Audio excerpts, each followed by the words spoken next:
espérons à toi, Seigneur.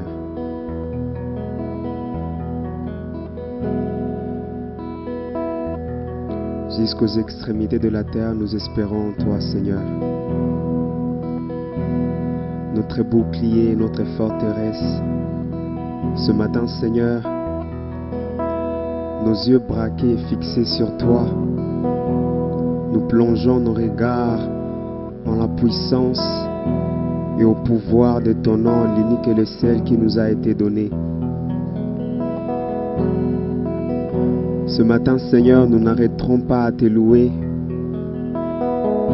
Qu'importe le coup que nous pouvons subir sur notre dos,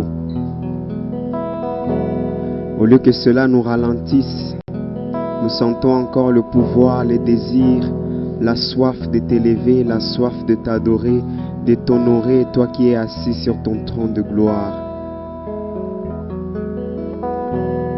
Sois béni, Seigneur, sois béni, Jésus. Je bénirai l'Éternel pour tous ses hauts faits.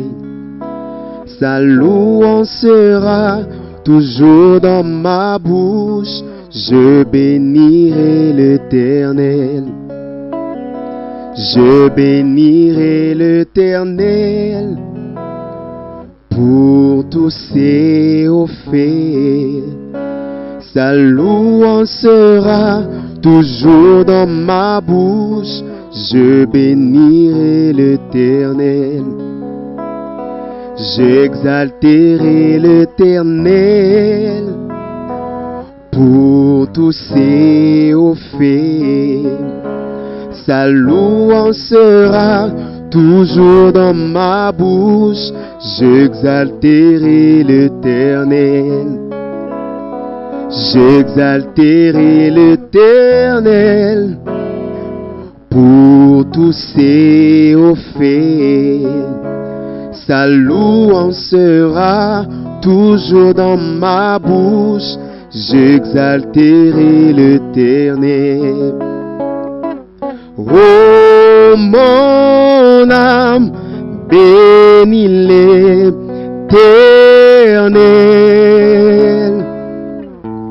Bénis les dieux d'amour. Oh mon âme, bénis l'Éternel, parce qu'il t'a fait du bien.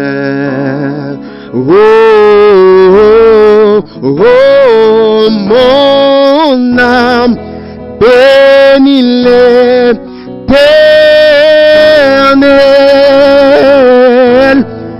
bénis les dieux d'amour.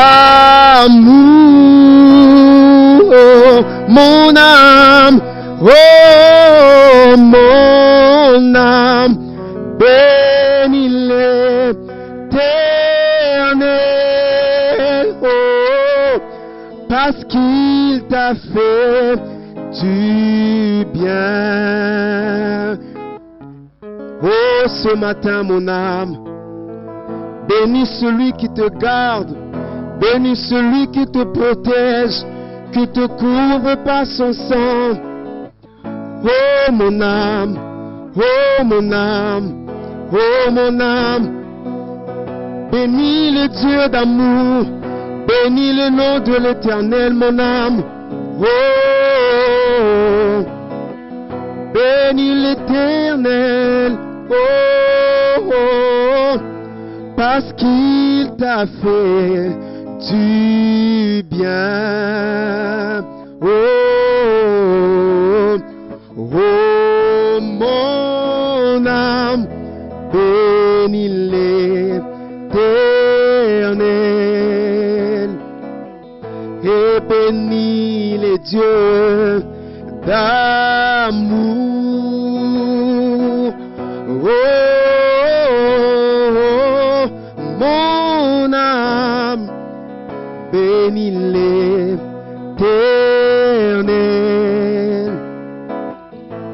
parce qu'il t'a fait du bien. Oh, je bénirai l'Éternel pour tous ses hauts faits. Sa louange sera toujours dans ma bouche. Je bénirai l'Éternel. Tendre Père, nous te disons merci. Nous reconnaissons que tu es la source de notre vie. Et si nous existons ce matin, c'est par toi, à cause de toi et pour toi. C'est pourquoi, Père, nous recommandons, ô Dieu, ce culte et cet enseignement qui va passer en direct, Seigneur, en ce moment, entre tes mains et qui passe déjà. Nous prions, ô Éternel, que tes enfants, de là où ils sont, que tous ceux qui nous suivent, Seigneur, de leur poste, de leur portable, de leur téléphone, Seigneur, que cette grâce, ô Dieu, qui est partagée en ces lieux, s'en va jusque chez chacun. Qu'ils reçoivent, Seigneur, la guérison, ceux qui en ont besoin, la délivrance pour ceux qui en ont besoin, la faveur de Dieu pour ceux qui en ont besoin. Mais au-delà de tout, Seigneur, que ta grâce leur soit partagée et manifestée. Au nom de Jésus, nous avons ainsi prié. Amen. Alléluia. Avant de commencer, je veux donner une communication. C'est que nous savons tous ce qui se passe dans le monde. Nous sommes sans ignorer les moments que nous traversons, des moments difficiles, où le monde est accablé, le monde est agité. Et en ce temps ici, nous avons compris que c'est en ce temps que l'Église doit s'élever. C'est en ce temps que l'Église doit manifester sa force. Parce que la force de l'Église n'est pas dans la politique, mais la force de l'Église est en Dieu. Or, Dieu règne encore sur toute la terre. La Bible dit, il tient le monde entre ses mains. C'est pourquoi, en tant que pasteur, nous voulons ici seulement montrer le chemin et la voie que les hommes doivent suivre pour préserver leur vie, pour préserver leur foi en Jésus. C'est pourquoi, à partir d'aujourd'hui, j'ai déjà communiqué, mais je vais encore le dire pour tous ceux qui nous suivent. Tous ceux qui sont de l'église Shiloh et qui ont de quoi subvenir à leurs besoins et qui peuvent en avoir pour subvenir aux besoins des autres, qu'ils apportent cela ici à l'église. Tous ceux qu'ils ont et qui peuvent mettre à la disposition des autres, qu'ils apportent ici à l'église, pour que ceux qui n'en ont pas et que pendant ce temps où certaines personnes seront privées de la sortie, que les membres de l'église aient de quoi subvenir à leurs besoins. Et nous allons mettre en place les responsables des familles, que chacun, toute personne qui est enregistrée dans une des familles ici à l'église, qui peut appeler et pour lesquels les noms sont enregistrés dans les registres, peut de là où il est, étant dans le besoin, bénéficier de cette grâce et bénéficier de ce privilège. Parce qu'étant membre de l'Église, nous ne pouvons pas nous abandonner, nous allons nous soutenir les uns les autres. Nous savons que Dieu est avec nous et il nous fera grâce. Je vais entrer dans les vifs de l'Écriture. Pour ceux qui ont leur Bible avec eux, nous allons lire Jean chapitre 4. Est-ce que quelqu'un peut nous lire? Je vais demander au frère Gédéon de nous lire l'évangile de Jean, chapitre 4, du 7e au 14e verset.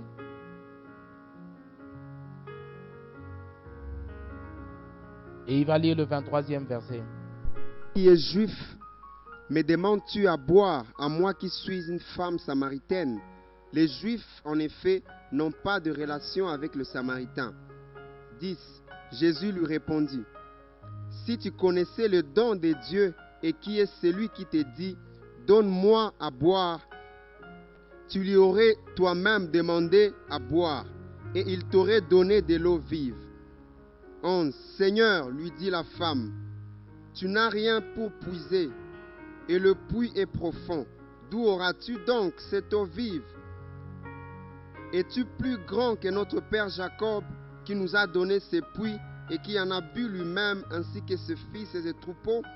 Jésus lui répondit, quiconque boit de cette eau aura encore soif.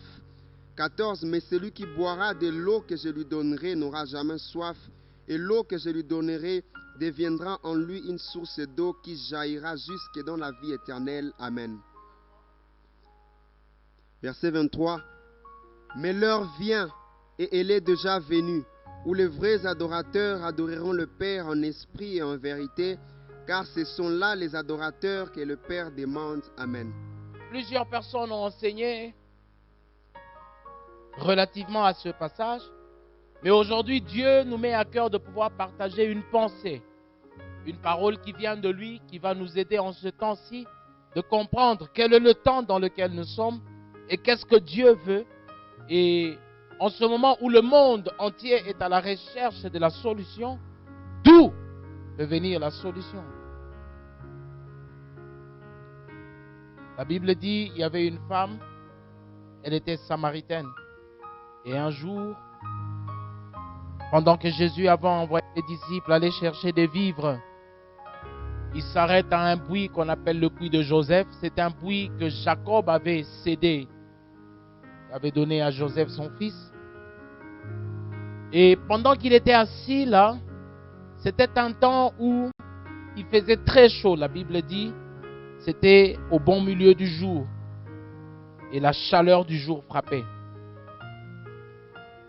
Et comme Jésus est Dieu, Jésus savait que ce lieu-là et en ce temps-là et en ces circonstances-là, c'était un temps où il devait se rencontrer avec quelqu'un.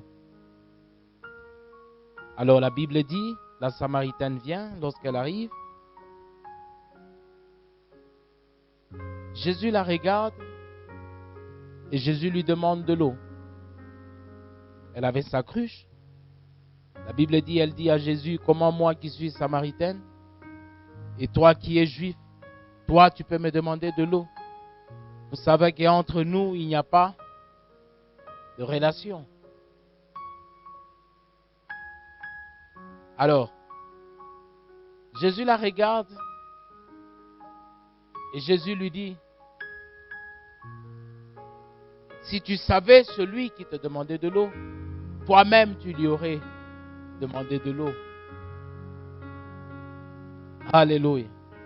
Il lui dit, si tu savais, si tu connaissais la personne qui est devant toi et qui te dit, donne-moi à boire, tu lui aurais toi-même demandé à boire. Et il t'aurait donné de l'eau vive. Il y a un langage spirituel et tellement spirituel où la femme ne comprend pas, mais Jésus est en train de chercher de susciter la foi dans la vie de cette femme. C'est pourquoi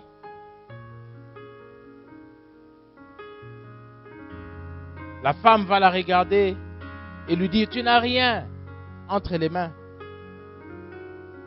Avec quoi me donneras-tu de l'eau? Mais ce que cette femme ne savait pas, c'est que l'eau que Jésus pouvait lui donner, la Bible dit, c'est une eau qui deviendrait une source d'eau et qui jaillirait jusque dans la vie éternelle. Aujourd'hui, le monde entier a besoin d'une eau.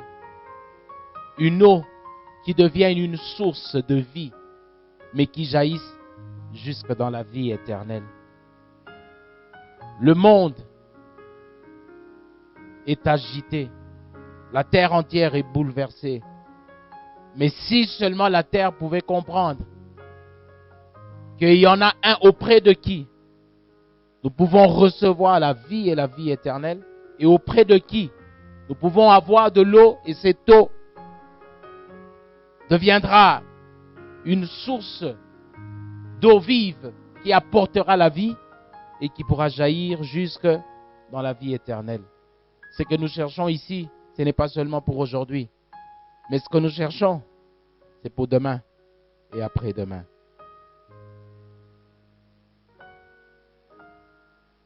J'aimerais dire à quelqu'un, vis-à-vis de ce fléau qui frappe la terre, et vis-à-vis des difficultés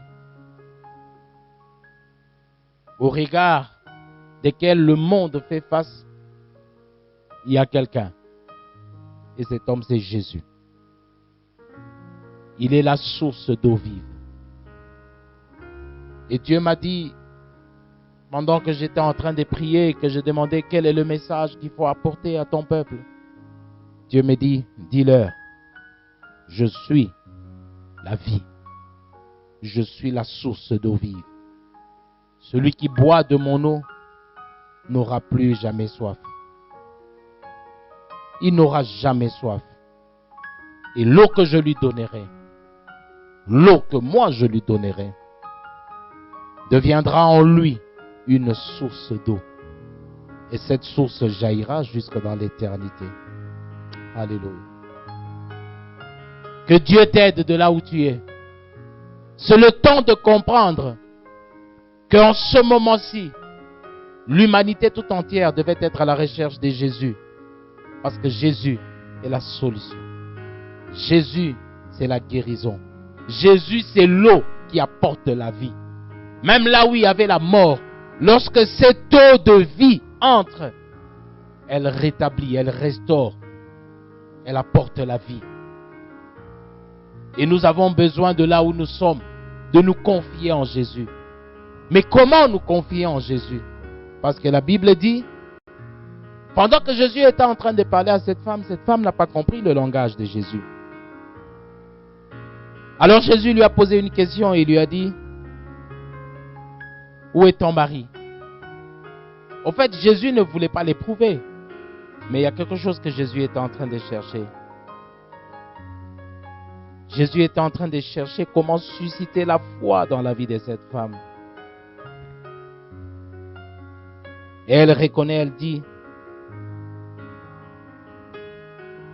je n'ai point de mari.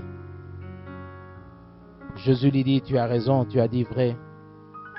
Tu as dit vrai. Parce que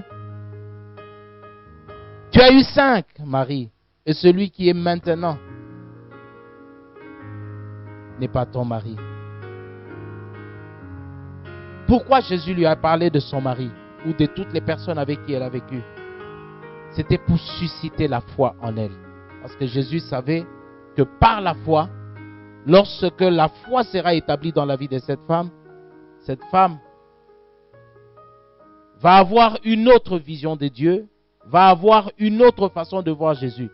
Elle ne verra pas Jésus comme ce simple juif à qui elle disait, toi qui es juif et moi qui suis samaritain. Mais elle a vu Jésus dans un autre angle. Elle dit, je vois que tu es prophète. Mais ce qu'elle ne savait pas, elle avait plus qu'un prophète devant elle. Mais elle avait seulement besoin de croire. Et à cette parole, la Bible dit, elle jeta sa cruche. Et elle commença à annoncer l'évangile. Alléluia. C'est que Dieu veut. C'est qu'aujourd'hui, au-delà de tout ce que nous voyons, que nous ayons la foi en nous, que Dieu est capable de nous aider là où les hommes ne sont pas capables. Dieu est capable d'apporter la solution que les hommes ne peuvent pas apporter. Les nations sont confuses. Les rois sont agités. D'où viendra la solution? Mais il y en a un qui dit, je suis la vie. Et aujourd'hui, toute l'humanité est à la recherche de la vie.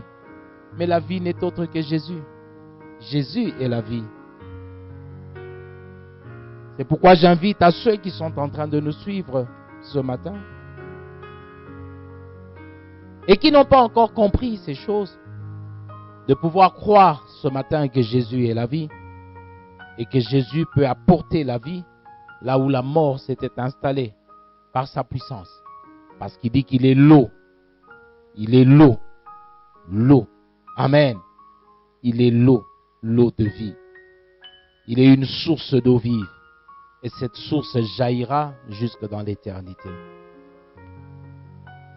Je t'invite, bien-aimé, de là où tu es, au lieu de paniquer et d'avoir la peur, Au lieu de te poser de questions de ce que sera le lendemain, c'est plutôt un temps où tu dois te poser la question de savoir est-ce qu'en toi, il y a l'eau qui jaillira jusque dans l'éternité. Et si tu n'as pas cette eau-là, je t'invite ce matin de là où tu es à recevoir le Seigneur Jésus dans ta vie comme ton Seigneur et ton Sauveur. Lui, il est la seule source d'eau vive. La Bible dit, celui qui boira de l'eau du puits aura encore soif. Mais celui qui boira de l'eau que je lui donnerai, alléluia, il deviendra, ou cette eau deviendra en lui une source d'eau, alléluia, et qui jaillira jusque dans l'éternité. C'est pourquoi de là où tu es, je te prie de mettre ta main sur ton cœur et de répéter avec moi cette prière. D'accepter de donner ta vie à Jésus et de lui dire, je ne m'attends qu'à toi et je n'ai que toi. Toi qui donnes la vie, toi qui es la source d'eau vive, fais-moi vivre par ton eau. Alléluia. Seigneur Jésus, j'ai écouté ta parole. Et ce matin, je crois que tu es Dieu. C'est pourquoi je t'invite dans ma vie en te recevant comme mon Seigneur et mon Sauveur personnel. Prends ma vie, dirige-la maintenant et conduis-moi. Satan, je ne t'appartiens plus. À partir d'aujourd'hui, j'appartiens au Seigneur Jésus, qui est mort à la croix, qui est ressuscité d'entre les morts et qui vit à la droite du Père. Au nom de Jésus. Amen. Je vais demander à Gédéon de nous lire Apocalypse 22, verset 11, et puis nous allons lire 1 Corinthiens 15, 33. Que celui qui est injuste soit encore injuste, que celui qui est souillé s'essuie encore, et que le juste pratique encore la justice, et que celui qui est saint se sanctifie encore. Amen. 1 Corinthiens chapitre 15, verset 33. Je lis au nom de Jésus. Ne vous y trompez pas. Les mauvaises compagnies corrompent les bonnes mœurs. Amen. Ce n'est pas le temps d'être distrait. Ce n'est pas le temps d'être embrouillé par les événements, mais c'est plutôt le temps de se sanctifier. Que celui qui se sanctifie encore. On nous dit, quand vous sortez, vous lavez les mains. Quand vous rentrez, vous lavez les mains. Quand vous faites ceci, vous lavez les mains. C'est la même chose. Que celui qui se sanctifie encore. Très important. Ce n'est pas le temps où vous devez vous enivrer. Ce n'est pas le temps où vous devez corrompre votre corps. Mais c'est le temps où vous devez vous sanctifier. Le deuxième conseil qu'on nous donne, évitez, ce matin, mon garçon cadet me disait, papa, évitez les câlins, les bisous, les embrassades. Et j'étais en train de sourire. On dit, évitez les compagnies. Évitez les compagnies. C'est pourquoi dans l'église aujourd'hui, vous voyez, on interdit le rassemblement de plusieurs personnes pour éviter. Mais c'est que vous devez éviter au-delà des compagnies. Vous devez éviter les mauvaises compagnies. La Bible dit dans 1 Corinthiens, chapitre 15, 33, ne vous y trompez pas. Les mauvaises compagnies corrompent les bonnes mœurs. C'est le moment où le chrétien doit savoir avec qui tu dois être, avec qui tu ne dois pas être. Alléluia. Avec qui tu dois être, avec qui tu ne dois pas être. Ça veut dire, ce principe des agents du ministère de la Santé rejoint seulement la parole de Dieu. Alléluia. Et la troisième des choses, Restez chez vous. Restez chez. Mais quand on dit restez chez vous, la Bible dit que Jésus a renvoyé les disciples et est resté seul. Alléluia. Si les disciples étaient là, les choses ne se seraient pas passées telles que se sont passées. Il fallait qu'ils soient seuls, afin qu'ils puissent trouver un temps d'entretien avec son interlocuteur. Mais notre interlocuteur en ce moment, c'est Dieu. Nous avons besoin d'être seuls avec Dieu. Nous avons besoin d'écouter plus Dieu, d'entendre Dieu, de savoir qu'est-ce que Dieu veut pour nos vies. Qu'est-ce que Dieu nous recommande dans ce temps? Qu'est-ce que Dieu veut nous apprendre? Mais quelles sont les opportunités aussi que Dieu a recouvertes au travers de ce moment pour nos vies, pour notre Église, pour nos familles? C'est très important. Mais tout cela, nous ne pouvons que le savoir lorsque nous sommes seuls avec Dieu. Restez chez vous. Restez chez vous. La Bible dit, lorsque vous voulez prier, entrez dans votre chambre, faites quoi? Fermez la porte après vous. Amen. Vous comprenez que les conseils des agents de santé rejoignent la parole de Dieu. Lorsque tu veux prier, entre dans ta chambre, ferme la porte après, reste chez toi. Restez chez vous. Amen. Nous avons fini cet enseignement pour ce matin. Nous croyons que le Dieu qui nous a emmenés à pouvoir partager ces quelques lignes de sa parole avec vous a une mission à accomplir dans vos vies et il ne manquera pas de le faire au nom de Jésus. Nous allons prier. Père, merci pour ta parole qui est esprit et vie.